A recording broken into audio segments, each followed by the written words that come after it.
নবী সাল্লাল্লাহু আলাইহি ওয়াসাল্লাম রমাদান আসার আগ থেকেই রমাদানের প্রস্তুতি গ্রহণ করতেন। তিনি শাবান মাসে বেশি বেশি রোজা রাখতেন।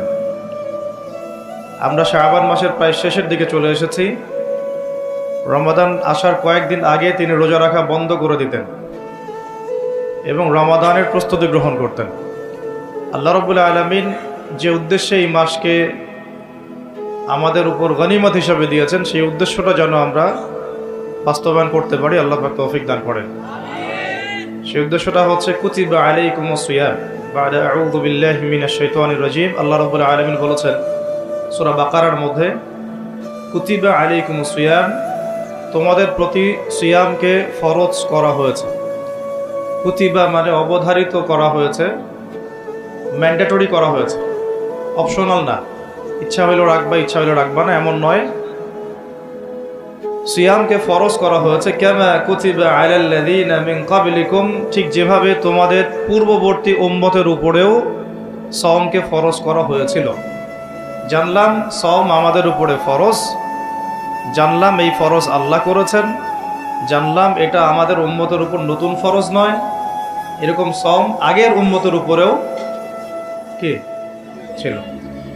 উদ্দেশ্য লাআল্লাকুম তাত্তাকুন, যাতে করে তোমরা তাকওয়া অবলম্বন করতে পারো।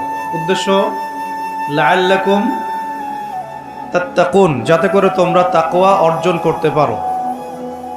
সওমের উদ্দেশ্য লোক দেখানো আমল নয়, সওমের উদ্দেশ্য না খেয়ে থাকা নয়, সওমের উদ্দেশ্য পানি না খেয়ে থাকা নয়, স্ত্রী সহবাস ছেড়ে দেয়া নয়।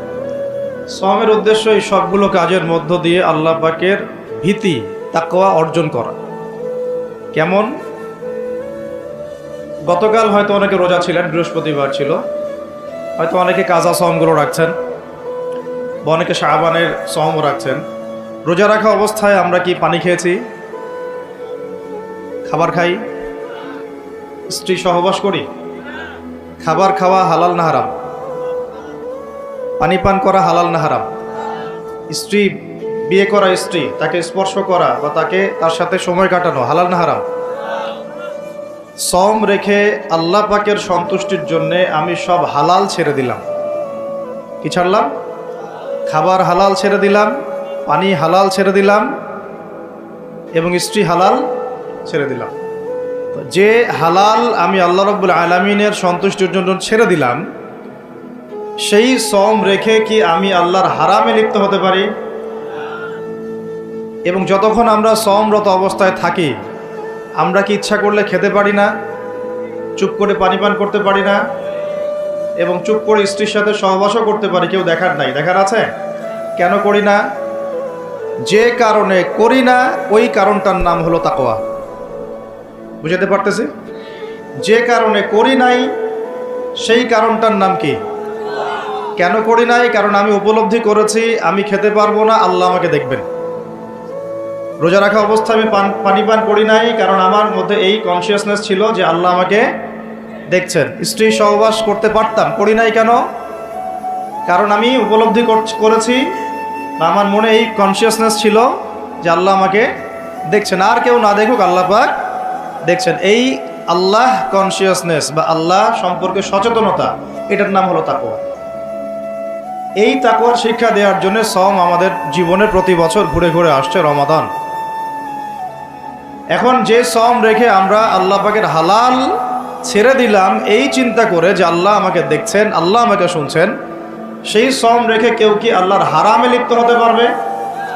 হলে কি রোজা এবং রমাদানের হক আদায় হবে? কথা কি বোঝা যাচ্ছে? তাহলে এই হাদিসটা একটু শুনি। নবী সাল্লাল্লাহু আলাইহি ওয়াসাল্লাম বলেছেন, সেই ব্যক্তির না খেয়ে থাকায় এবং সেই ব্যক্তির পানি পান না করায় আল্লাহ পাকের কিছুই আসা যায় না। যে ব্যক্তি রোজা রেখে মিথ্যা বলা ছাড়তে পারে নাই, অশ্লীলতা ছাড়তে পারে নাই, হারাম ছাড়তে পারে নাই, সেই ব্যক্তির না খেয়ে থাকায়, সেই ব্যক্তির পানি পান না করায়, সেই ব্যক্তি যে স্ত্রী সহবাস করলো না, এগুলোতে আল্লাহ পাকের কিছুই যায় আসে না। যে ব্যক্তি রোজা রেখে মিথ্যা বলল, অশ্লীলতা প্রদর্শন করলো, অথবা গীবত করলো, অথবা আল্লাহ পাকের কাবায়ের ফাওয়াহিশে লিপ্ত হলো, তার মানে কুতিবা আলাইকুমুস সিয়াম কামা কুতিবা আলাল লাযিনা মিন ক্বাবলিকুম লাআল্লাকুম তাত্তাকুন, এটা অর্জন করতে হলে রোজা রেখে আমাকে আল্লাহ পাকের সমস্ত হারাম ছেড়ে দিতে হবে। যে হালাল স্ত্রী আমি ছেড়ে দিলাম, সেই রোজা রেখে আমি হারামভাবে কোনো মেয়ের সাথে কথা বলতে পারি, অ্যাফেয়ার করতে পারে, কফি শপে বসতে পারে, বাইকে ঘুরতে পারে, জিনা করতে পারে? রোজা রাখার অর্থ হচ্ছে আল্লাহর সব হারাম ছেড়ে দেওয়া। এটাই রোজার শিক্ষা, লাআল্লাকুম তাত্তাকুন। আমরা প্রত্যেক বছর এই আয়াতের উপর বয়ান করি, খুতবা হয়, মিম্বর থেকে জুমার খুতবায় এই আলোচনাটা হয়। মূল কথাটা হচ্ছে এই উপলব্ধিটা আনা, আনতা আবুদুল্লাহা কাআন্নাকা তারাহ, তুমি এমনভাবে আল্লাহর ইবাদত করো যেন তুমি আল্লাহকে দেখতে পারছো। আল্লাহ আমাদের সামনে থাকলে বা আমরা যদি আল্লাহকে দেখতে পারতাম, আমরা কি বেনামাজি থাকতে পারতাম? আমরা কি সুদ খাইতে পারতাম? আমরা কি আল্লাহ পাককে যদি দেখতাম বেনামাজি থাকতে পারতাম? ঘুষখোর হইতে পারতাম? দুর্নীতিবাজ হইতে পারতাম? মানুষের হক নষ্ট করতে পারতাম? আল্লাহ নবীজি বলছেন, আনতা আবুদুল্লাহা কাআন্নাকা তারাহ, তুমি এমনভাবে আল্লাহর ইবাদত করো যেন তুমি আল্লাহকে দেখছো। এই চেতনা আসলে মানুষ হারামে লিপ্ত হতে পারবে না। হলেও তওবা করে ফিরে আসবে। হলেও কি করবে? সাথে সাথে তওবা করে ফিরে আসবে। আর ওয়াইল্লাম তাকুন তারাহু, তুমি যদি আল্লাহকে দেখতে না পারো, ফাইন্নাহু ইয়ারাক, জেনে রাখবা আল্লাহ তোমাকে দেখছেন। ঠিক যে উপলব্ধিটা আমরা রোজা রেখে অর্জন করি। আমরা খাই না, আমরা পানি পান করি না, তৃষ্ণায় গলা ফেটে যাচ্ছে, প্রচণ্ড রোদ, ক্ষুধায় পেট চোচো করতেছে, খাই কেন? খাই না কারণ আমরা উপলব্ধি করি আল্লাহ পাক আমাদেরকে দেখছেন। কেউ না দেখুক আল্লাহ দেখবেন। গোসল করার সময় পানি খাইতে পারতেছি না। তো এই চেতনাটা শিক্ষা দেওয়ার জন্যে রমাদান প্রতি বছর ঘুরে ঘুরে আসে। আল্লাহ পাক বলছেন, কুতিবা আলাইকুমুস সিয়াম কামা কুতিবা আলাল লাযিনা মিন ক্বাবলিকুম, এটা তোমাদের উপরে এখন ফরজ করা হয় নাই, তোমাদের আগের উম্মতের উপরেও ফরজ করা হয়েছিল, লাআল্লাকুম তাত্তাকুন, যাতে করে তোমরা তাকওয়া অবলম্বন করতে পারো। আর তাকওয়া সম্পর্কে নবীজি আরো একটা হাদিসে বলেছেন, আর তাকওয়া ও হা হুনা, তাকওয়া হা হুনা বলতে তিনি বুকের দিকে ইশারা করছেন, মানে তাকওয়া আপনার লেবাস পোশাকে না। আমি পাগড়ি জুব্বা পরে বসে আছি মানে এই না যে আমি আপনার চেয়ে বেশি মুত্তাকি, যদিও এটা তাকওয়ার পোশাক। মুত্তাকি মানুষটা ঢিলেঢালা পোশাক পরবেন, নবীর সুন্নত অনুসরণ করবে, এটা একটা বৈশিষ্ট্য। কিন্তু এমন হতে পারে আমার চেয়ে আপনার তাকওয়া বেশি, হতে পারে কি না? আর তাকওয়া হা হুনা, তাকওয়া কলিজার ভিতরে, কলবের ভিতরে। ওই আলহাজ টাইটেল লাগালেই যেমন জান্নাতে যাওয়া যাবে না, শুধু আলহাজ টাইটেল লাগালে কি জান্নাতে যাওয়া যাবে? আল্লাহ রাব্বুল আলামিন মানদণ্ড দিয়ে দিয়েছেন। মানদণ্ড, কে ভালো আল্লাহর কাছে, কে সম্মানিত, এটার মানদণ্ড আল্লাহ দিয়ে দিয়েছেন। ইন্না আকরামাকুম ইনদাল্লাহি আতকাকুম, তোমরা যত মানুষ পৃথিবীতে আছো তোমাদের মধ্যে আল্লাহর কাছে সবচেয়ে মকবুল, সম্মানিত, মর্যাদাবান মানুষ তারাই যারা এই তাকওয়ার পরীক্ষায় পাশ করেছে। এই তাকওয়ার শিক্ষাটা দেওয়ার জন্য রমাদান আসে। শিক্ষা নাম্বার 1, রোজা রাখবো রাখার মতো। রোজা রাখবো কি? যাতে তাকওয়া অর্জন করা যায়। রোজা রেখে আমি যেমন হালাল ছেড়ে দিয়েছি, রোজা রেখে আমাকে আমার সমস্ত হারাম ছাড়তে হবে। আর এই হারাম শুধু 1 মাস ছেড়ে দিব এমন না। ঈদের চাঁদ উঠে যাবে, শয়তান ছাড়া পাবে, আমরা আবার শয়তানের সাথে আতাত করে চলা শুরু করব, এটা রমাদানের শিক্ষা না। ওই শিক্ষাটাকে সারা বছর ধরে রাখতে হবে, এটা হলো রমাদানের শিক্ষা। আপনারা খেয়াল করে দেখবেন রমাদান মাসে অনেকে পরহেজগার হয়ে যায়, ঈদের চাঁদ ওঠার সাথে সাথেই আমরা আবার শয়তানের দাসত্ব শুরু করি। ঈদের দিন চাঁদ রাত বলি আমরা একটা কথা বলি না, ওই রাত্রেই প্রমাণ হয় যে শয়তান ছাড়া পাইছে। যেভাবে ধুমধারাক্কা গান বাজনার, বেলাল্লাপনার, পিকনিক টিকনিক এগুলো হয়, বোঝা যায় শয়তান এতদিন বন্দী ছিল 1 মাস, এখন ছাড়া পাইছে। তো 1 নাম্বার নসিহত, রোজা রাখতে হবে রাখার মতো, যে রোজা আমাকে তাকওয়ার শিক্ষা দিবে। আল্লাহ পাক আমাদেরকে এইভাবে রোজা রাখার তৌফিক দান করুন। 2 নাম্বার, আল্লাহ পাক তার আগে একটা কথা বলে নেই, এটা পরে ভুলে যাবো আর কি। এই যে শুনলেন কুতিবা আলাইকুমুস সিয়াম, কুতিবা আলাইকুমুস সিয়াম, শুনছেন? অনেকে তো জানে, এখানে তালেবে ইলম অনেকে আছেন, ওলামায়ে কেরামও আছেন, তাদেরকে ওয়াজ করার কিছু নাই আমার, আমি সাধারণ মানুষের জন্য বলছি। কুতিবা আলাইকুমুস সিয়ামের আগেও 2টা কথা আছে এই কিতাবে। সূরা বাকারার আয়াত বলছি, সূরা বাকারার মধ্যে কুতিবা আলাইকুমুস সিয়ামের আগেও কুতিবা আলাইকুম দিয়ে আরো 2টা কথা আছে। ঠিক আছে? এটা তো বুঝলেন, কুতিবা আলাইকুমুস সিয়াম, সিয়াম ফরজ করা হয়েছে। ঠিক একটু আগে যাবেন, 2-1 পৃষ্ঠা আগে গিয়ে দেখবেন আল্লাহ পাক আয়াত নাজিল করেছেন, কুতিবা আলাইকুমুল কিসাস, তোমাদের উপরে কিসাসকেও ফরজ করা হয়েছে। কি ফরজ করা হয়েছে? ওই যে কুতিবা আলাইকুমুস সিয়াম তো বুঝলো, এটা রোজা রাখতেছে 1 মাস, কুতিবা আলাইকুমুল কিসাস বুঝে না। কুতিবা আলাইকুমুল কিসাস আর কুতিবা আলাইকুমুস সিয়াম একই মিজানে না ভাইরা? বুঝতে পারতেছেন তো আপনারা? একই মিজানে, একই ওজনে না? তো কুতিবা আলাইকুমুল কিসাস, তোমাদের উপরে কিসাসকেও ফরজ করা হয়েছে। তোমাদের বলতে আমাদের সবার উপরে, মুসলিমদের উপরে।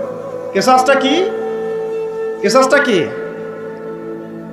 কেউ যদি কোনো ভাইকে অন্যায়ভাবে হত্যা করে, তাকেও সেভাবেই করতে হবে, এটা হলো কিসাস। হাতের বদলে হাত, চোখের বদলে চোখ, কি কানের বদলে কান, এমনকি দাঁতের বদলে দাঁত, এর নাম কিসাস। আছে বাংলার জমিনে? আছে? কুতিবা আলাইকুমুস সিয়াম আছে আমাদের সমাজে, কুতিবা আলাইকুমুল কিসাস জাদুঘরে আছে। কোথায় আছে? ওটা ইমপ্লিমেন্ট করতে গেলে জাতিসংঘ বলবে যে আমরা মৌলবাদী হয়ে গেছি। আপনারা পড়েন প্রত্যেক রাতে তাবারাকাল্লাযী বিয়াদিহিল মুলক, তাই না? সূরা মুলক তো পড়েন রাতে, রাতের বেলা সূরা মুলক পড়ার অভ্যাস করেন। নবী সাল্লাল্লাহু আলাইহি ওয়াসাল্লাম এই সূরাটাকে বলেছেন এই সূরা কবরের আযাব থেকে বাঁচাই দিবে ইনশাআল্লাহ।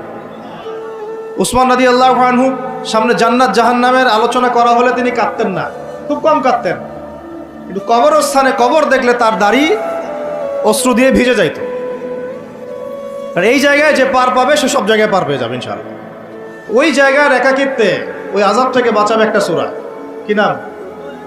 সবাই মুখস্থ করবেন ইনশাআল্লাহ। মাত্র 30টা আয়াত আছে। নবীজি বলেছেন এই সূরা তার পাঠকারীর জন্য সুপারিশ করবে আল্লাহর সামনে, মানে সুপারিশ করবে আল্লাহ পাকের সাথে জোর করবে, না আমার পাঠকারীকে মাফ করে দাও, দিতেই হবে। এক পর্যায়ে আল্লাহ পাক মাফ করে দিবেন ইনশাআল্লাহ। তো এই সূরাটা 30টা আয়াত আছে। নবীজি বলেছেন আমার মন চায় সবাই যেন এই সূরাটা মুখস্থ করে। তো নবীর একটা মন চায়, আমরা সেটা করব না? 2টা সূরা আমাদের মুখস্থ থাকা দরকার সবার। বড় বড় সূরার কথা বলছি, ছোট ছোট সূরা তো আপনারা সবাই অনেকে জানেনই। একটা সূরা ইয়াসিন, একটা হলো সূরা মুলক। সূরা ইয়াসিন পড়বেন একেবারে সকালবেলা ফজরের পরে, এবং ইনশাআল্লাহ বড় বড় বুজুর্গানের দিন যারা ছিলেন তাদের ডেইলি রুটিনের মধ্যে সূরা ইয়াসিন থাকতোই থাকতো। এটা তেলাওয়াত করে তারা হাজত পেশ করতেন আল্লাহর কাছে, এবং এর ওসিলা আল্লাহ পাক ওই হাজত পূরণ করে দিতেন। এটা পরীক্ষিত আমল। সূরা ইয়াসিন সবার কলিজার মধ্যে থাকা চাই, আল্লাহ পাক তৌফিক দান করে। আর রাতের বেলা পড়বেন সূরা মুলক। কোন সূরা? যদি আরও পড়েন সূরা ওয়াকিয়া পড়বেন। অনেকে বলেন রিজিকের সমস্যা, রিজিকের সমস্যা দূর হওয়ার অন্যতম একটা আমল হচ্ছে সূরা ওয়াকিয়ার তেলাওয়াত। রাতের বেলা কোন সূরা? ইযা ওয়াকাআতিল ওয়াকিআহ লাইসা লিওয়াকাআতিহা কাযিবা, এই সূরাটা তেলাওয়াত করবেন রাতের বেলা। আরও একটা সূরা আছে রাতে তেলাওয়াত করার জন্য, আলিফ লাম মিম সিজদা, আলিফ লাম মিম সিজদা, এটাও তেলাওয়াত করতে পারেন। তো যাই হোক, সূরা মুলকের প্রথম আয়াত আপনারা পাবেন তাবারাকাল্লাযী বিয়াদিহিল মুলকু ওয়া হুয়া আলা কুল্লি শাইইন কাদির। আমরা এটা পড়ি, শুধু খালি পড়ি, প্রত্যেক হরফে 10 নেকি হবে, এই জন্য পড়ি বেশিরভাগ মানুষ। কারণ বাংলাদেশের বেশিরভাগ মানুষ কোরআনের অর্থ জানে না। বাংলাদেশের 16 কোটি মুসলমানের আমার ধারণা 15 কোটি কোরআনের অর্থ জানে না। 1 কোটি মানুষ জানতে পারে যারা মাদ্রাসার সাথে সম্পৃক্ত আর কি। এই জন্য আমরা বলি যে যদি পাঠ্যপুস্তকে কোরআন শিক্ষাটা বাধ্যতামূলক থাকতো, তাহলে বাংলার 16 কোটি মানুষ কোরআনের অর্থ জানত। এই কাজটা কি খারাপ হতো না ভালো হতো? আর শিক্ষামন্ত্রীকে এটা কে বুঝাবে? আপনারা বোঝাতে পারলে বুঝান, কে বুঝাবে? কারণ এই যাদেরকে দায়িত্ব আল্লাহ পাক দিয়েছেন তাদেরকে এটা বুঝাবে কে? আমরা তো ছোট মানুষ। যদি নবী সাল্লাল্লাহু আলাইহি ওয়াসাল্লামের জীবনী সিরাত প্রত্যেকের পাঠ্যপুস্তকে বাধ্যতামূলক থাকতো, 16 কোটি মুসলিম জনগণ নবীর জীবনী জানতে পারত। এখন 16 কোটির মধ্যে 15 কোটি জানে না নবীর জীবনীতে কি হয়েছে। এটা তো বেসিক পড়াশোনা। যদি আমরা একটা ভাইরাসকে ভয় করে মসজিদ একেবারে বন্ধ করে ফেলতে পারি, মাস্ক পরাইতে পারি সবাইকে, সোশ্যাল ডিস্টেন্স 10 হাত দূরে দূরে দাঁড়াও, তো তো এখন এটা যদি আমি চাপ দিয়ে করাতে পারি, তাহলে আমি পাঠ্যপুস্তকের মধ্যে নবীর সিরাত এবং কোরআন বাধ্যতামূলক করতে পারি না? এই যে আমরা যারা 15-20 বছর ইউনিভার্সিটিতে পড়েছেন, স্কুল কলেজ ইউনিভার্সিটি, এখানে কারা কারা পড়েছেন হাত তুলেন দেখি একটু। যারা অনার্স মাস্টার্স কমপ্লিট করেছেন বা পড়তেছেন এখনো, আপনারা আছেন কতজন? আছে অনেকে, হাত নামান। এখন আপনারা ভাই বাংলা পড়েছেন না? নজরুল, রবীন্দ্রনাথ, বঙ্কিমচন্দ্র, শরৎচন্দ্র ইত্যাদি ইত্যাদি। ইংরেজি পড়েছেন না? ব্যাকরণ, দাঁত ভাঙা ব্যাকরণ। বাংলা ব্যাকরণ পড়েছেন না? দাঁত ভাঙা, কারক, সমাস, বিভক্তি, হাবিজাবি। হ্যাঁ, এই হাবিজাবি দিয়ে আবার ইস্যু বানাই দিস না তোরা, মুশকিল কথা বলা আপনার। এটা তো আমরা কথার কথা বলি আর কি। তারপরে কেমিস্ট্রি পড়েন নাই?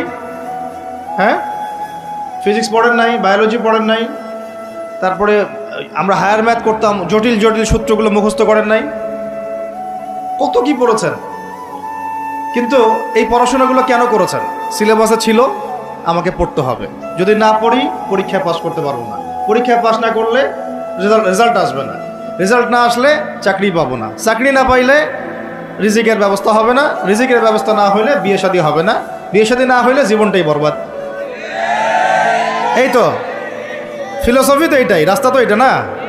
তো এখন চাপ দিয়ে এত কিছু পড়লেন, বিসিএস কোচিং করেছেন অনেকেই চাকরির পরীক্ষা দিচ্ছেন, নিয়োগ বিজ্ঞপ্তির পরীক্ষা দিচ্ছেন, প্রাইমারি পরীক্ষা দিচ্ছেন, সবই পড়তেছেন। আমি নিজেও পড়েছি এগুলো আমার মুখস্থ ছিল সব, এখনও হয়তো ধরলে বলতে পারবো কিছু, যদিও এগুলোর চর্চা আমরা বন্ধ করে দিয়েছি আর কি। কথা হচ্ছে, একটা রিজিকের সোর্সের জন্য আমি যে 15 বছর এই পড়াশোনাগুলো করলাম, যদি আমার সিলেবাসের মধ্যে কোরআন থাকতো, হাদিস থাকতো, নবী সিরাত থাকতো, তারপরে ধরেন সাহাবীদের জীবনী থাকতো, ইসলামের ইতিহাস থাকতো, বেসিক ফিকহ আকীদা থাকতো, আমি কি বাধ্য ছিলাম না এগুলো পড়ে পরীক্ষা দেওয়ার জন্য? তখন আমাদের এই জেনারেশনের ইসলামিক শিক্ষায় উন্নতি হইতো না? সব কিছু দাওয়াত দিয়ে হয় না, অনেক কিছু উপরের লেভেল থেকে চালু করতে হয়, তাহলে জনগণ সেটা মেনে নিতে বাধ্য থাকে। এই রমজান মাসে দেখবেন বাজারে অনেক সিন্ডিকেট হবে, আপনি এগুলো মিষ্টি মিষ্টি কথা বলে এগুলো বন্ধ করতে পারবেন না। যখন এরকম দুর্নীতিগুলো হবে বাজারে, মার্কেটে, ধরবেন, মোবাইল কোর্ট বসাবেন, 6 মাসের জন্য ঢুকাবেন, পারলে একটা করে আঙ্গুল দিবেন কাইটা, তারপর দেখবেন সব সিধা হয়ে গেছে। সব কিছু দাওয়াত দিয়ে আর ওয়াজ করে হয় না, একটা সিস্টেম থাকে। আমি বলি কি, একটা বিষয় বুঝেন, একটা জিনিস হচ্ছে, একটা বিষয় হচ্ছে প্রাকৃতিকভাবে উৎপন্ন হচ্ছে কিছু জিনিস, আর আপনি একটা ফ্যাক্টরি দিয়েছেন, ফ্যাক্টরি থেকে উৎপাদন বাড়বে না কমবে? আপনি হাতে উৎপাদন করতেছেন একটা জিনিস, মনে করেন কাপড়ে পাঞ্জাবি জুব্বা, আর জুব্বার একটা ফ্যাক্টরি দিয়েছেন, উৎপাদন কোথায় বেশি হবে? রাষ্ট্র হচ্ছে সেই ফ্যাক্টরি যেটা সব দিক থেকে উৎপাদন বাড়াতে পারে। আমরা দাওয়াত দিচ্ছি এখন ইন্ডিভিজুয়ালি, ব্যক্তিগতভাবে একে একে মানুষ চেঞ্জ করার দাওয়াত দিচ্ছি আমরা। বুঝতে পারতেছি পার্থক্যটা? যে আয়াত থেকে এইদিকে চলে আসছি, তাবারাকাল্লাযী বিয়াদিহিল মুলক, তাবারাকাল্লাযী বরকতময় সেই সত্তা, মহা পবিত্র মহা বরকতময় সেই সত্তা। কোন সত্তা? বিয়াদিহিল মুলক, যার হাতে আছে সার্বভৌমত্ব। মুলক মানে কি? রাজত্ব, ক্ষমতা বা সার্বভৌমত্ব। রাজত্ব, ক্ষমতা বা সার্বভৌমত্ব, 3টা শব্দ বললাম, ডিকশনারিতে চেক করে দেখেন মুলক শব্দের অর্থ কি। আবার বলতেছে তাবারাকাল্লাযী, বরকতময় সেই সত্তা, মানে কে? মহাবিশ্বের একমাত্র স্রষ্টা আল্লাহ রাব্বুল আলামিন, তিনি বরকতময়। বিয়াদিহিল মুলক, যার হাতে কি আছে? রাজত্ব অথবা ক্ষমতা অথবা সার্বভৌমত্ব, বা ইংরেজি দিয়ে বললে আমরা বলি সভরেন্টি। কি বলি? সভরেন্টি। ওয়া হুয়া আলা কুল্লি শাইইন কাদির, এবং আল্লাহ পাক সমস্ত বিষয়ের উপরে কি? কর্তৃত্বশীল, ক্ষমতাবান। এখন এই আয়াতটা মহাবিশ্বের সব গ্রহে প্রযোজ্য হচ্ছে, বাংলাদেশে আর বিশ্বে প্রযোজ্য হচ্ছে না। বুঝাচ্ছি কিভাবে? বলবেন যে এটা আবার কেমন কথা বলবেন, শুনেন বুঝাচ্ছি। মহাবিশ্বে 7 আসমান আছে না? এটা তো জানেন, 7টা আসমান আছে। তারপরে প্রত্যেক আসমানে অসংখ্য গ্রহ নক্ষত্র আছে, গ্যালাক্সি আছে, ছায়াপথ আছে। তারপরে একটা গ্যালাক্সির মধ্যে অনেকগুলো সৌরজগৎ আছে। ওই একটা গ্যালাক্সির অসংখ্য সৌরজগতের কোনো একটা সৌরজগতের বাসিন্দা হচ্ছে আমরা। ওই সৌরজগতের মধ্যে এই যে আমাদের 10টা-12টা গ্রহ আছে, সেই গ্রহের কোনো একটা গ্রহের, কোনো একটা দেশের, কোনো একটা কি জেলার, কোনো একটা শহরের, কোনো একটা মাঠে বসে আপনি এখন এই বয়ান শুনতেছেন। কথা বুঝতে পারতেছেন? আর পুরো মহাবিশ্ব 7 আসমানে নবী সাল্লাল্লাহু আলাইহি ওয়াসাল্লাম বলছেন মেরাজের রাতে আমি দেখেছি একটা বিঘত, এতটুকু বিঘত মানে এক টক্কর জায়গা ফাঁকা নাই যেখানে আল্লাহর কোনো ফেরেশতা দাঁড়িয়ে বসে বা সেজদারত অবস্থায় আল্লাহর ইবাদত করতেছে না। তাহলে পুরো মহাবিশ্বে কার রাজত্ব চলতেছে? এখন এই পৃথিবীর দিকে তাকান, আমরা বললাম তাবারাকাল্লাযী বিয়াদিহিল মুলক, আল্লাহর হচ্ছে সার্বভৌমত্ব ক্ষমতা কার? আল্লাহর। কিন্তু এখন জমিনের দিকে আপনি তাকান, এই বিশ্বের সার্বভৌমত্ব চলতেছে জাতিসংঘের। কার? এই বিশ্বের রাজনৈতিক মোড়ল জাতিসংঘ। আপনি ইসলামিক বিধানের কথা যতই বলেন তারা মানবে না, সোজা কথা। আপনি যদি বলেন কোরআন এবং হাদিস এবং সর্বশেষ নবী মুহাম্মদ সাল্লাল্লাহু আলাইহি ওয়াসাল্লাম আমাদেরকে এইগুলো দিয়ে গেছেন, আল্লাহ পাক এইগুলো নাজিল করছেন, আসেন এইগুলোর আলোকে বিশ্ব করি, ওরা মানবে না। বরং ওরা আপনার উপর যুদ্ধ ঘোষণা করবে। কি করবে? এ হচ্ছে এই বিশ্বের সবচেয়ে বড় তাগুত, সবচেয়ে বড় কাফের, সবচেয়ে বড় মুশরিক, সবচেয়ে বড় মুনাফিক। ও যদি বলে যে কোরআন বাদ দিতে হবে, আমার মাথায় যে বুঝ আসে ওই বুঝ অনুযায়ী চলবো, তাহলে সারা বিশ্ব বলবে হ্যাঁ এটাই ঠিক। নাউজুবিল্লাহ। অর্থনৈতিক মোড়ল সে যদি বলে আল্লাহ পাক কোরআনে সুদ হারাম করছেন, তো কি হয়েছে? আমাদের ব্যাংকিং সিস্টেম চলবে সুদের উপর, সারা বিশ্ব বলবে এই যে সামি'না ওয়া আতা'না, ইয়েস স্যার, শুনলাম মানলাম। কথা বুঝেন না আমার? ও সারা বিশ্বকে যদি বলে ওদের ব্যাংকিং সিস্টেম, প্রত্যেকটা ব্যাংকিং সিস্টেম চলবে সুদ ভিত্তিক, আল্লাহ কোরআনে হারাম করুক আর হালাল করুক দেখার দরকারই নেই আমাদের, নাউজুবিল্লাহ। মানলে ইচ্ছা হইলে মানেন, না ইচ্ছা হইলে আমরা বোম মেরে উড়াই দেব। ইচ্ছা হইলে মারেন, না হলে কি একেবারে দিব শেষ করার জন্য অনেক অস্ত্র আছে ওদের। যারা পলিটিক্যাল অ্যাফেয়ার্স ঘাটাঘাটি করেন তারা জানেন এদের 72টার মতো অস্ত্র আছে। ইকোনমিক স্যাংশন একটা অস্ত্র, চাপ প্রয়োগ করা একটা অস্ত্র, বিল পাস করা একটা অস্ত্র, নেগোশিয়েট করা একটা অস্ত্র, অন্যকে দিয়ে চাপ দেওয়া হবে একটা অস্ত্র। এগুলো অস্ত্র করতে করতে সর্বশেষ অস্ত্র হচ্ছে একেবারে ওই আফগানিস্তান বানায় ছেড়ে দিবে, একেবারে ওই ইরাক বানায় ছেড়ে দিবে, একেবারে ওই সিরিয়া বানায় ছেড়ে দিবে, একেবারে ইয়েমেন বানায় ছেড়ে দিবে। ওটা সবচেয়ে বড় অস্ত্র। এই জন্যে আন্ডারে যারা আছে এরা সবাই স্যালুট মারে, ঠিক আছে আপনি যা বলবেন তাই। তো এই কারণে সারা বিশ্বে অর্থনৈতিক ক্ষেত্রে ও হচ্ছে এখন সুদভিত্তিক অর্থনৈতিক সিস্টেমের মোড়ল। যেই সুদ সম্পর্কে আল্লাহ পাক কোরআনে বলেছেন যদি সুদ না ছাড়ো তাহলে আল্লাহ এবং তার রাসূলের সাথে যুদ্ধের ঘোষণা শুনে রাখো। কথা বুঝে যাচ্ছে না মনে হয়? আল্লাহ পাক কোরআনে বলছেন সুদ যদি না ছাড়ো, সুদ যদি তোমরা মুসলমানরা মুমিনরা না ছাড়ো তাহলে আল্লাহর সাথে এবং রাসূলের সাথে যুদ্ধের ঘোষণা শুনে রাখো। সূরা বাকারা পড়েন। আল্লাহ পাক বলছেন ইয়া আইয়ুহাল্লাযীনা আমানু ইত্তাকুল্লাহ ওয়া যারু মা বাকিয়া মিনার রিবা ইন কুনতুম মুমিনিন ফাইন লাম তাফআলু ফাআযানু বিহারবিন মিনাল্লাহি ওয়া রাসূলিহি। তাহলে আল্লাহ পাক এখানে বলছেন হারাম, যদি খাও তাহলে আল্লাহর সাথে যুদ্ধ করতেছো, নবীর সাথে যুদ্ধ করতেছো। ওরা বইলা দিল এটা ফরজ। কি এটা? তুই মানলে মান, না মানলে যা, তোর ব্যাপারে ব্যবস্থা আমরা পরে নিব। তাহলে আমরা এই পুরো বিশ্বে এখন কার সার্বভৌমত্ব চলতেছে? কোরআনে? জি না, কোরআন ওই তেলাওয়াত করার জন্য রেখে দেওয়া হয়েছে। কিসের জন্যে? ঘরের কোনায় তেলাওয়াত করেন আপনি কোরআন, কোনো সমস্যা নাই। এই রমজানে প্রত্যেক দিন 1 খতম দিবেন, 30 দিন 30 খতম দেন, ওদের কিচ্ছু যায় আসে না। কথা বুঝাতে পারতেছি না মনে হয়? আপনি ব্যক্তিগত জীবনে কোরআন 30 দিন 30 খতম দেন, কিচ্ছু যায় আসে না এদের। কিন্তু কোরআনের এই যে মৌলিক বিধানগুলো, এগুলো আপনি বিশ্বে বাস্তবায়ন করতে পারবেন না এখন। কারণ সার্বভৌমত্ব এখন আমরা আল্লাহর হাত থেকে কেড়ে নেওয়ার চেষ্টা করে তাগুতের হাতে দিয়ে দিয়েছি। এই কারণে বিশ্বের উপরে গজব ঘুরতেছে। যে কোনো সময় আসবে ইনশাআল্লাহ, যে কোনো সময় আসবে, এটা আমরা নিশ্চিত। আল্লাহ রাব্বুল আলামিনের গজব আসবেই আসবে। আল্লাহ রাব্বুল আলামিন এইখানে বলেছেন চুরি করলে হাত কেটে দিবা। কি করবা? ওই যে কিতাব আপনি 10 নেকির জন্য তেলাওয়াত করেন, প্রত্যেক হরফে কত নেকি হবে? 10 নেকি হবে। তেলাওয়াত করি মাশাআল্লাহ, 100 খতম দেন সারা জীবনে, কোনো সমস্যা নেই। ওই কিতাবের মধ্যেই সূরা মাইদা আল্লাহ বলেছেন যে চুরি করলে চোরের কি করবা। তো এটা আপনি ওদেরকে বুঝাতে পারবেন না, এখন বুঝাতে পারবেন না। ওইটা তেলাওয়াত পর্যন্তই, ফুল স্টপ। তারপরে এমনি নর্মালি যদি কেউ জিনা করে, সূরা নূর অনুযায়ী আল্লাহ রাব্বুল আলামিন বলছেন যে সূরা নূরের 2 এবং 3 নম্বর আয়াতে 100টা বেত্রাঘাত করবা জনসমক্ষে। কয়টা বেত্রাঘাত? বাংলাদেশের বহু ছেলে মেয়ে এখন 100 বেত্রাঘাত পাওয়ার শাস্তি মাথায় নিয়ে ঘুরতেছো তোমরা, নাউজুবিল্লাহ। যার শুরুটা হয় ওই টেক্সটের মাধ্যমে, তারপরে দেখা সাক্ষাৎ, তারপরে এটা, তারপরে ওইটা। ঢাকা শহরে এর পরিসংখ্যান বেশি না কম? কত বেশি? কতগুলো ছেলে পাওয়া যাবে যারা এই পাপে লিপ্ত হয় নাই? কতগুলো মেয়ে পাওয়া যাবে যারা এই পাপে লিপ্ত হয় নাই? কতগুলো আপনি দেবর পাবেন যারা জেনা করে নাই? কতগুলো ভাবি পাবেন জেনা করে নাই? কতগুলো দুলাভাই পাবেন শালীর সাথে জেনা করে নাই? কতগুলো ছেলে পাবেন বিবাহিত ছেলে যারা বাইরে পরকিয়া করে নাই? শুধু আল্লাহ পাকই জানেন ভালো এই জাহিলিয়াতের মধ্যে কত পার্সেন্ট মানুষ পবিত্র থাকতে পারছে। শুধু আল্লাহ ভালো জানেন, আর কেউ জানে না। আমি বেশি বলতেও চাচ্ছি না, কারণ আমরা সবাই এই শহরেই থাকি। আর ঢাকাতে যারা থাকে তারা মোটামুটিভাবে একটা কেয়ামতের শহরেই থাকে, কারণ এখানে এমন কোনো পাপ নাই যেটা হচ্ছে না, এমন কোনো পাপ নাই। একেবারে প্রতারণা দিয়ে ভর্তি উপর থেকে নিচ পর্যন্ত। এই শহরে প্রথম যে জিনিসটা উঠে গেছে এটা হচ্ছে বিশ্বাস। কি উঠে গেছে? দ্বিতীয় উঠে গেছে আমানতদারিতা। বিশ্বাস উঠে গেছে, এখানে নাই আমানতদারিতা, নাই।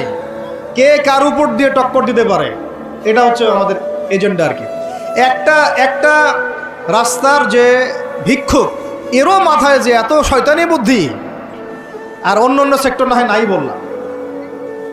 আপনার কাছে টাকা চাচ্ছে গাড়ির গ্লাসে নক করে, ও কিন্তু পাটা ভালোই আছে, ও ল্যাংরানোর অভিনয় করতেছে। কত বুদ্ধি! কেউ আবার ইচ্ছা করে একটা আঙ্গুল বা হাত কাটে নিয়েছে, ইচ্ছা করে কাটছে, সারা জীবন কোনো কাজ করা লাগবে না, এটা করেই খাবে। কেউ আবার ইচ্ছা করে হিজড়া হচ্ছে এই শহরে, এটা সারা জীবন কাজ করা লাগবে না, এমনিই খাবে। কত বুদ্ধি মানুষের মাথায়, চিন্তা করছেন? যাকে আপনি টাকা দিচ্ছেন 10 টাকা, ওর ফ্ল্যাট আছে, আপনার কিছুই নাই, ওরই জমি আছে। হিজড়ার সর্দার BMW চালায়, আর আপনি কোনো রকম একটা এক্স করলা ম্যানেজ করতে পারেননি এখন পর্যন্ত। প্রতারণা দিয়ে ভর্তি, প্রতারণা, আমানতের খেয়ানত, দুর্নীতি, পদে পদে বাটপারি, আর কি বলবো, মানুষকে ঠকানো, জুলুম করা, সুযোগ পাইলেই সুযোগ নেওয়া, সুযোগ পাইলে একটু সুযোগ নেওয়া। আর বিভিন্ন জায়গায়, স্পেশালি মানে কিছু কিছু বড় বড় জায়গায় এমন কিছু মানুষকে বসায় দেওয়া হয়েছে যাদের মনে হয় ইসলামের নাম শুনলেই ভিতরে মানে তেলে বেগুনে জ্বলে ওঠে একেবারে। ইসলাম শব্দটা শুনলেই গায়ে জ্বালা শুরু হয় একেবারে। তো বেশি দিন নাই ইনশাআল্লাহ, হয় আল্লাহর গজবে এগুলো ধ্বংস হবে, অথবা ইনশাআল্লাহ তাআলা আবাবিল পাখি তো আর আসবে না পাথর ছুটতে।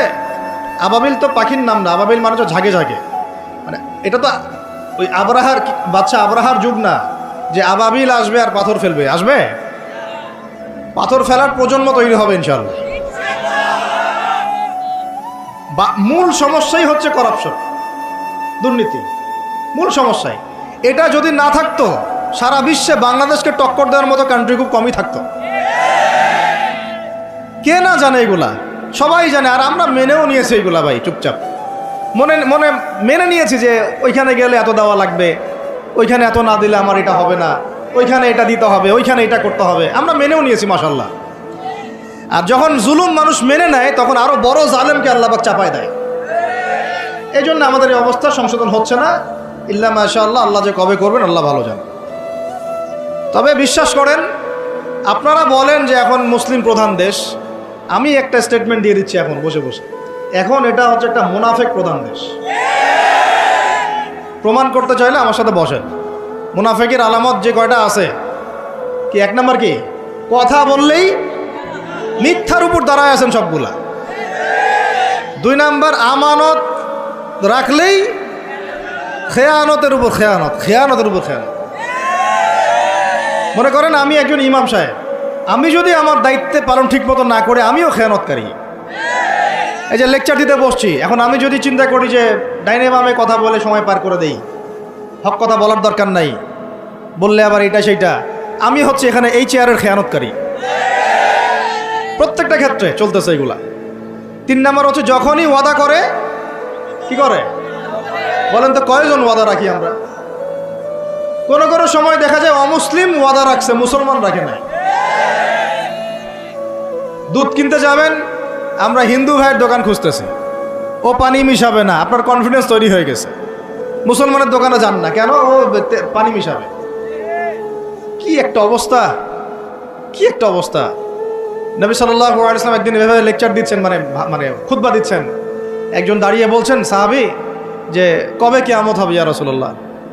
তিনি বলছেন যে যখন দেখবা যে অনুপযুক্ত ব্যক্তির হাতে দায়িত্ব অর্পণ করা হয়েছে, তখন ফান্তাযিরিস সাআ, কিয়ামতের অপেক্ষা করতে থাকো। আমরা এই যুগে বাস করতেছি না? এমন করে পাপ নাই এই শহরে হচ্ছে না। মূল পাপ কয়েকটা হচ্ছে। এক নাম্বার হচ্ছে শিরক। কি হচ্ছে? তারপরে হচ্ছে প্রতারণা, তারপর হচ্ছে জুলুম, প্রচুর জুলুম। মানে দুর্বল পাইলেই জুলুম করতে যাচ্ছি আমরা। যদি দেখি ও আমার চেয়ে একটু দুর্বল, আমি জুলুম না করলে পেটের ভাত হজম হচ্ছে না। জুলুম করাটাকে আমরা ক্রেডিট মনে করি যে আমি জিতে গেলাম। আরে ভাই, কাল কিয়ামতের মাঠে কি হবে আপনার আমার অবস্থা? কাল কিয়ামতের মাঠে কি হবে অবস্থা? নবী সাল্লাল্লাহু আলাইহি ওয়াসাল্লামের কথা কি মিথ্যা? তিনি বলছেন কিয়ামতের মাঠে বহু মানুষ উঠবে উহুদ পাহাড়ের সমান নেকি নিয়ে। একেবারে উহুদ পাহাড় দেখছেন আপনারা? কেউ অনলাইনে দেখে নেন। বিশাল পাহাড়। জানাজার নামাজে শরীক হইলে 1 কেরাত নেকি হয়। 1 কেরাত মানে 1 উহুদ পাহাড় সমান। আর মাটি দিয়ে আসলে আরেক কেরাত নেকি হয়, মানে আরেকটা উহুদ পাহাড়ের সমান। উহুদ পাহাড়ের সমান আরো উঁচু উঁচু নামাজের নেকি, জাকাতের নেকি, হজের নেকি, ওমরার নেকি নিয়ে উঠবে বহু মানুষ। আমরাই হয়তো বা তারা, আল্লাহ পাক আমাদেরকে মাফ করুন। ওঠার পরে বহু মানুষ সামনে দাঁড়ায় থাকবে। কাউকে গালি দিছে, কাউকে অন্যায়ভাবে মারছে, কাউকে রিমান্ডে নিয়ে একেবারে পেদানি দিছে, নির্দোষ ছিল। কারো নামে মিথ্যা মামলা দিছে, কারো নামে অপবাদ ছড়াইছে। বেচারা ভালো ছিল, সৎ ছিল, অপবাদ ছড়াই দিছে। কারো নামে ধরেন যে কারো গীবত করছে, কারো টাকা নিয়ে টাকা দেয় নাই, হ্যাঁ, কারো জমি আত্মসাৎ করে খাইছে, ভূমিদস্যু ছিল। মানে মানুষের সাথে জড়িত পাপ ছিল। কি ছিল? অন্যের সাথে জড়িত, মানে অন্যের হক নষ্ট করছে আর কি, অন্যের। এখন আল্লাহ পাক বলবেন যে তোমার এই ঋণ এখন শোধ করো। ওই দিন তো ঋণ শোধ করার কোনো বুদ্ধি আছে? বুদ্ধি নেই। এখন কি পদ্ধতি? ফেরেশতাদেরকে বলা হবে এই ব্যক্তির আমল নামায় যে নেকিগুলো আছে, নামাজের নেকি, রোজার নেকি, হজের নেকি, যাকাতের নেকি, এইগুলা দিয়ে ওদের আমল নামা ভর্তি করো, যারা পাওনাদার দ্বারায় আছে। এই ভর্তি করতে করতে করতে করতে এক সময় দেখা যাবে এই ব্যক্তির আমল নামা ফাঁকা হয়ে যাবে। তখন কি হবে? ফেরেশতাদেরকে বলা হবে ওই যে যারা ভুক্তভোগী, ওদের আমল নামা থেকে গোনাহ নিয়ে এই ব্যক্তির আমল নামায় ঢাল। নাউজুবিল্লাহ।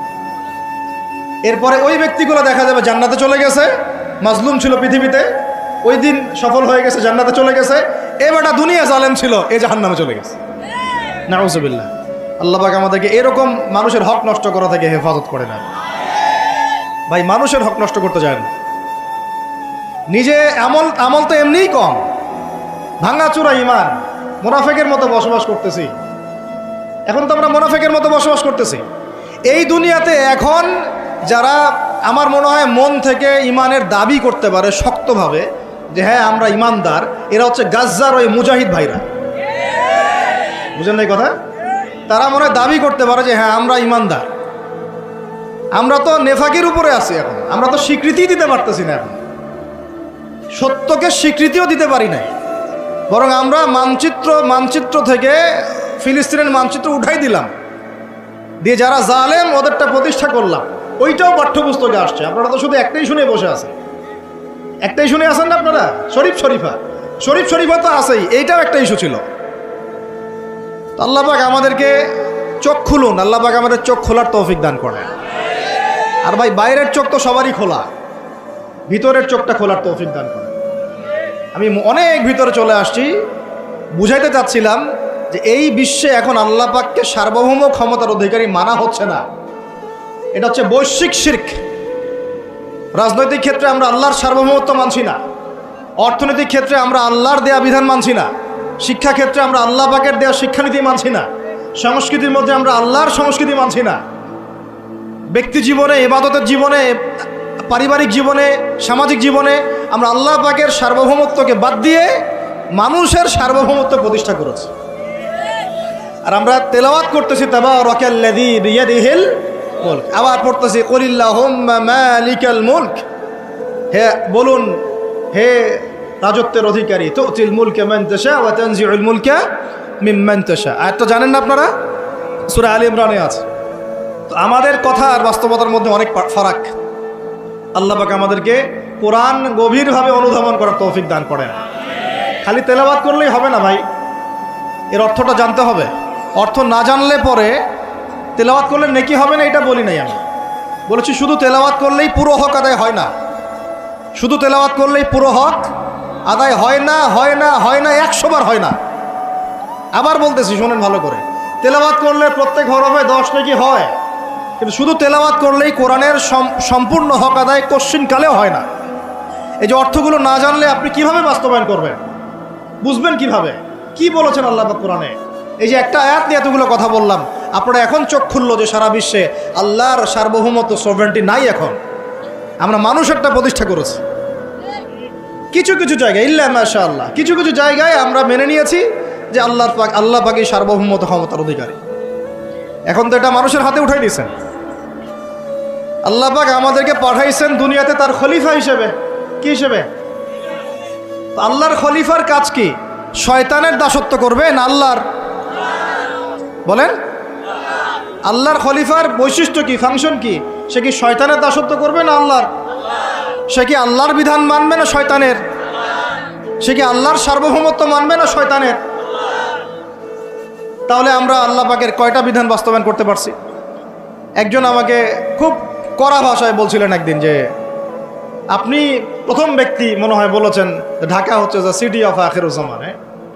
আপনি চোখে দেখেন না ঢাকা শহরে এত এত মসজিদ আছে? বললাম যে এইটা আপনার চেয়ে আগে আমি দেখছি ঢাকা শহরে এতগুলো মসজিদ আছে, আমার কাছে হিসেব করা আছে কয়টা মসজিদ ঢাকায় আছে।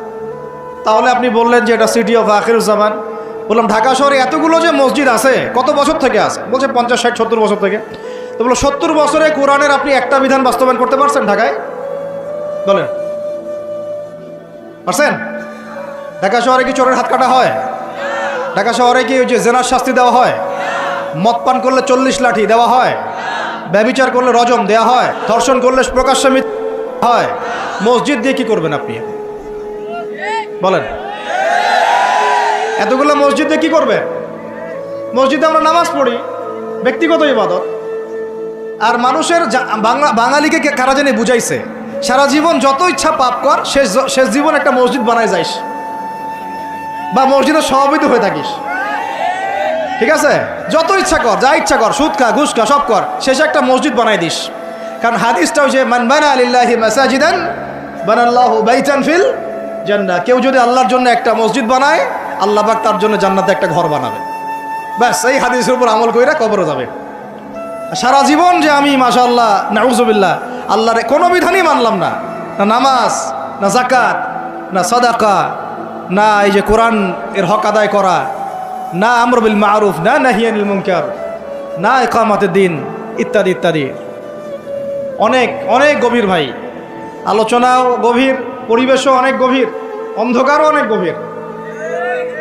এই অন্ধকার থেকে বের হইতে হইলে ভাই রমাজান আমাদের সামনে একটা মৌসুম, এটা আল্লাহ পাক সুযোগ দেন। আপনারা তো দেখেন সন্ধ্যাবেলায় পাখিরা কোথায় ফিরে যায়? বাসায় ফিরে যায় না? এই সারা বছর সারা জীবন আমরা অনেক দূরে চলে গেছি আল্লাহ থেকে, রমাজান আসছে এখন আবার বাসায় ফিরে আসে। রমাজান কেন আসে? যাতে এই বিচ্ছিন্ন উম্মা এক জায়গায় হয়, পাপী মুসলিমরা আল্লাহর দিকে ফিরে আসে। সারা বছর যারা এদিক ওদিক চলে গেছেন রমাজানে আসেন, ঘরে ফিরে আসেন। আল্লাহ পাক তৌফিক দান করে না। অনেক ভিতরে ঢুকে গেছি ভাই। প্রথম কথা বলছিলাম লাআল্লাকুম তাত্তাকুনের হক আদায় করতে হবে, রাজি আছি তো ইনশাআল্লাহ? 2 নাম্বার এই যে বলছিলাম কুতিবা আলাইকুম নিয়ে কথা।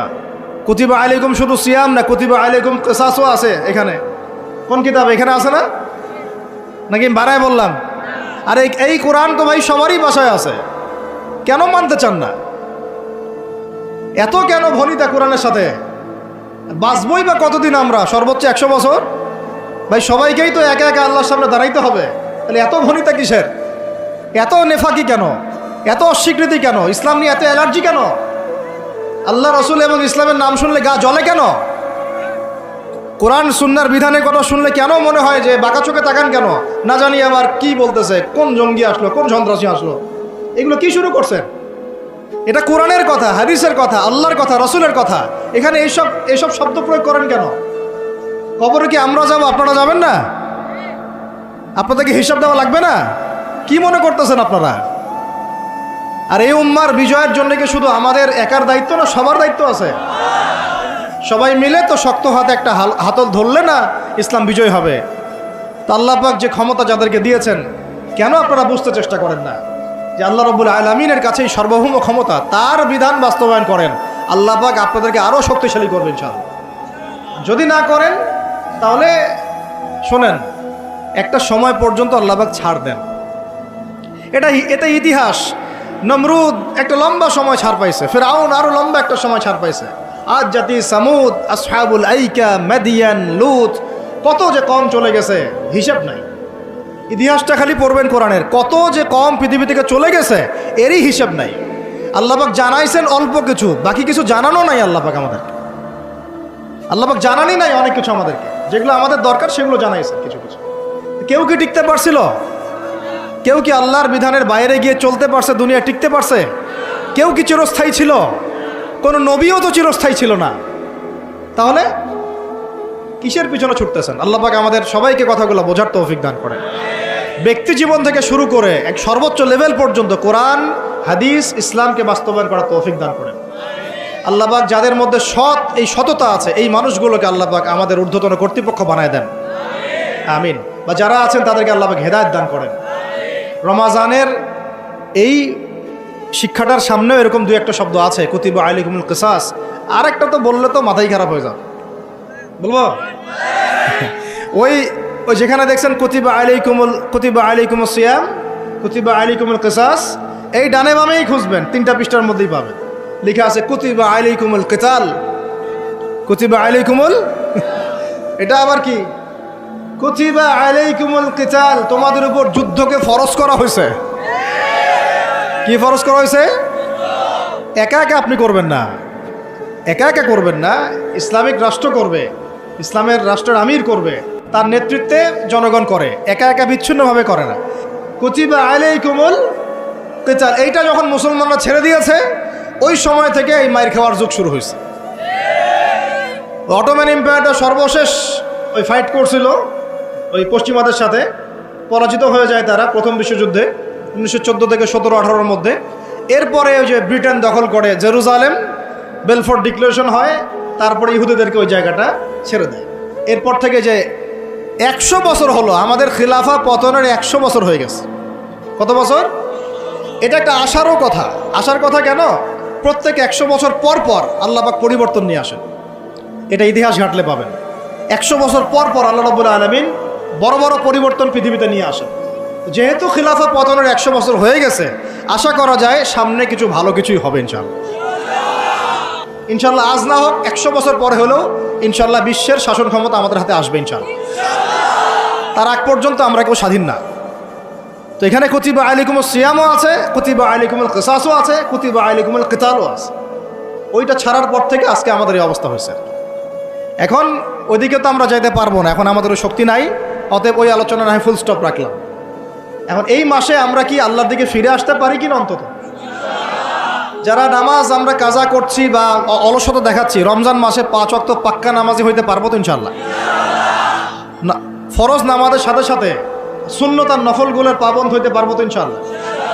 রমজান মাসে দাড়িটা ছাড়তে পারবো তো ইনশাআল্লাহ? পোশাক চেঞ্জ করতে পারবো তো ইনশাআল্লাহ? সুদ ছাড়তে পারবো তো ইনশাআল্লাহ? সমস্ত জেনা ছাড়তে পারবো তো ইনশাআল্লাহ? মাপে কম দেওয়া ছাড়তে পারবো তো ইনশাআল্লাহ? যত রকম দুর্নীতি, সুদ, ঘুষ ছাড়তে পারবো তো ইনশাআল্লাহ? রমজান মাসে আমরা আবার ওই পাখিদের মতো, পাখিরা যেমন ঘরে ফিরে, আমরা আল্লাহর কাছে ফিরবো তো ইনশাআল্লাহ? কয়েকটা কাজ খালি বলে শেষ করে দিচ্ছি। ওয়া ইযা সাআলাকা ইবাদি আন্নী ফাইন্নী করিব, আমার বান্দারা হে নবী যদি তোমাকে জিজ্ঞাসা করে আমার সম্পর্কে, তাদেরকে জানিয়ে দিও যে আমি কাছে আছি। সুবহানাল্লাহ, কোথায় আছি? খুবই কাছে। উজিবু দাওয়াতাদ দাঈ ইযা দাআন, যখন দোয়াকারী দোয়া করে আমি তার দোয়া শুনি। কে শোনে? কবরের শহীদ মানুষ শুনে? হ্যাঁ, ওই মাজারে গিয়ে শুনে? অমুক বাবা তমুক বাবা শুনে? কে শুনে? ইন্নী করিব উজিবু দাওয়াতাদ দাঈ ইযা দাআন ফালইস্তাজিবু লি ওয়াল ইউমিনু বি লাআল্লাহুম ইয়ারশুদুন। ঠিক আছে না একটা? অতএব আমি যেহেতু বান্দার দোয়া শুনি, তারাও যেন আমার ডাকে সাড়া দেয়। আল্লাহর ডাক মানে কি? হাইয়া আলাস সালাহ, এটা আল্লাহর ডাক না? জাকাত ফরজের জাকাত দিবে, আল্লাহ পাক আহ্বান করছেন না? রমাদান মাস এসেছে রোজা রাখো, কার আহ্বান এগুলো? তো আমি যখন ডাকবো সেও যেন আমার ডাকে সাড়া দেয়, আর ওয়াল ইউমিনু বি, এবং আমার প্রতি ঈমান রাখে, এতে করে তারা সুপথ প্রাপ্ত হবে ইনশাআল্লাহ। তাহলে রোজা রেখে আমরা কি করব? আমরা বেশি বেশি আল্লাহর কাছে দোয়া করবো ইনশাআল্লাহ। 3টা কাজ তো পেয়ে গেলাম। এক হচ্ছে তাকওয়া অবলম্বন করব, মানে রোজা রাখার মতো রাখবো। 2 নাম্বার কোরআনের হক আদায় করব। 3 নাম্বার বেশি বেশি দোয়া করব, রোজা রাখা অবস্থায় বেশি বেশি দোয়া করব। 3 শ্রেণীর মানুষের দোয়া ফেরত দেওয়া হয় না, জানেন তো হাদিসটা? এক শ্রেণী হচ্ছে রোজাদার, আরেক শ্রেণী হচ্ছে মুসাফির, আরেক শ্রেণী ওই যে মাজলুমের দোয়া, এটা বিফলে যায় না। আরও এক শ্রেণী আছেন অন্য হাদিসে, পিতা মাতার দোয়া সন্তানদের জন্য, এটা আল্লাহ পাক ফেরত দেন। আমরা যারা পিতা মাতা হয়েছি সন্তানদের জন্য বেশি বেশি দোয়া করবেন, আল্লাহ পাক তৌফিক দান। এই 3টা কাজের বাইরে আমি আরও 7টা কাজ বলে দিচ্ছি, রমজান মাসে করবেন, ঠিক আছে ইনশাআল্লাহ? 4 নাম্বার, বেশি বড় করছি, খালি পয়েন্টগুলো বলছি। 4 নাম্বার হচ্ছে রমজান মাসে বেশি থেকে বেশি মানুষকে ইফতারি করানোর চেষ্টা করুন। এই যে যুব সমাজ যারা আছেন, ইফতারের প্রজেক্ট রেডি করবেন। প্রত্যেকটা দুস্থ, অসহায়, এতিম, মিসকিন, বিধবা এই পরিবারগুলোতে 1 মাসের বাজার করে দিবেন। পারা যাবে ইনশাআল্লাহ? যত কালো টাকা উঠাইছে সব, ওগুলো টেনে টেনে বের করবেন সব, বুঝছেন? বাংলাদেশে এমন বহু মানুষ পড়ে আছে যাদের একজনের জাকাতের টাকা দিয়ে একটা গ্রামের মানুষকে খাওয়ানো যায়। ওগুলো উসুল করবেন চাপ দিয়ে দিয়ে। কটা বললাম? 4টা। বেশি বেশি মানুষকে ইফতার করানো। 5 নাম্বারটা আমার খুবই পছন্দের একটা আমল, এবং সবার সামর্থ্য হয়তো হবে না, তবে আমরা নিয়াত করি, আল্লাহ পাক নিয়াতেই বরকত দিবেন ইনশাআল্লাহ। রমজান মাসে বাইতুল্লাহ জিয়ারত, রমজান মাসে বাইতুল্লাহ জিয়ারত, যাদের সামর্থ্য আছে আল্লাহ পাক যেন তৌফিক দান করেন। আল্লাহ পাক যারা নিয়াত করেছেন তাদের কাজকে যেন আসান করেন, সফরকে নিরাপদ করেন, এবং আমাদেরকে বেশি থেকে বেশি বাইতুল্লাহ জিয়ারতের তৌফিক দান করেন। যারা নিয়াত করেছি জীবনে অন্তত একটা বার হলেও আল্লাহ পাক যেন তাদেরকে হজ করার তৌফিক দান করেন। বাইতুল্লাহ জিয়ারতে অনেক অনেক ব্যাপার আছে রমজান মাসে। ওখানে আপনার একটা পরিবেশ থাকে, একটা জান্নাতি পরিবেশ, ইবাদতের মৌসুম থাকে।